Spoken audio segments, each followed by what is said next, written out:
Pendant l'ère d'Edo, un virus s'empara de la Terre et transforma la moitié de la Terre en cabanés. Les cabanes sont d'horribles monstres mangeurs d'hommes au cœur d'acier qui ont envahi le monde. Impuissants face à d'atroces contaminations, les humains se sont réfugiés dans des stations, des forteresses reliées entre elles par des trains blindés, les Hayajiro. Nous suivons Ikoma, le protagoniste, un jeune mécanicien bien décidé à se battre pour survivre. Sa vie va prendre un nouveau tournant lorsqu'il rencontre la mystérieuse Mumei, une fille pas comme les autres qui lança une discussion sans tête ni queue. Pendant leur discussion, les cabanés ont envahi la forteresse de tous les côtés. Pendant que la forteresse subissait une attaque de cabanés, Ikoma fut attaqué par un cabané. Luttant de toutes ses forces, il finit par tuer le cabané d'un coup sec de balle. Submergé par son exploit, il finit par se rendre compte de sa morsure au bras. Mais ne voulant pas se transformer en cabané, il mit au point une machine afin de contrer le virus. Une machine douloureuse à forte densité. Toutefois, cette méthode très douloureuse marcha, mais avec quelques améliorations qui lui octroiera une certaine forme d'évolution du genre mi-humain, mi-cabané dont il n'avait pas encore pris connaissance.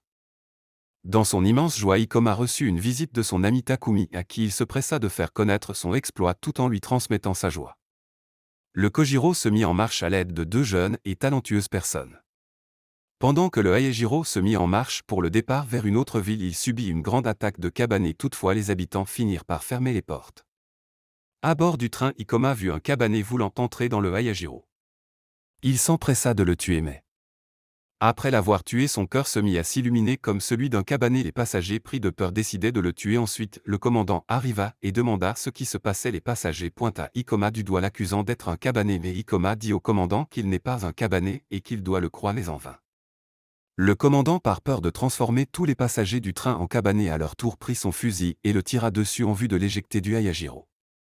Ikoma, seul, livre à son sort avec de nombreuses blessures et certain d'être un humain, et décida de les aider à s'enfuir pour qu'ils puissent culpabiliser. Il affronta les cabanés avec rage et haine dans le but de pouvoir pousser le levier de la forteresse afin qu'ils puissent rouler. Après avoir accompli le sauvetage de tous les passagers du train, Ikoma tomba tout exténué de fatigue et pleura à chaudes larmes. Mais à sa grande surprise, il fut sauvé par Takumi et Mumei afin de poursuivre leur voyage. De retour dans le train, Ikoma fut étonné par la bonté de ses sauveurs tandis qu'ils savent qu'il est un cabané en cours de transformation. Tout à coup arriva le commandant, celui-ci demanda à Ikoma de se suicider. Ikoma est rageux.